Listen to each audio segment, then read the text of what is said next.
The basic tool is used when you need to make simple measurements of color that do not need to be compared to other samples or print standards.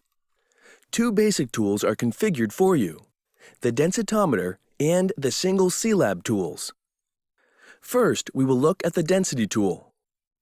The density tool has some functions already configured for your use. To launch a function, you can swipe to it. Another way you can select a function is by using the Function Selection button. You will see a list of all the configured functions for this tool. Then, select your function. We will select Density first. Place the device on the patch and take a measurement. The display will update showing the density value here. A simulation of the color patch and the time it was measured will display here. The function type and setting will display here.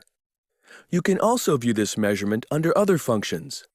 For example, if you also need to see all of the density values of the patch, you can swipe to that function, or select it from the function list. Some functions will require multiple measurements. For example, with trapping, you will need to measure the paper and 3 ink patches.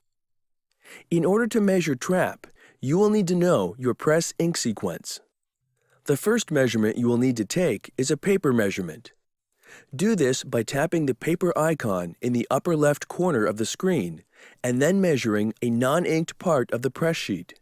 If you forget to do this first, a message will prompt you to take a paper measurement. This data is stored in the device. You only need to take a new measurement when you change paper.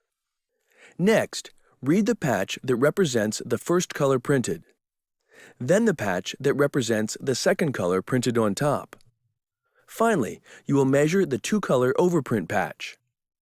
Now you try. Using your eXact to measure the density of the 100% cyan patch, take a look at your measurement using different functions, such as all densities.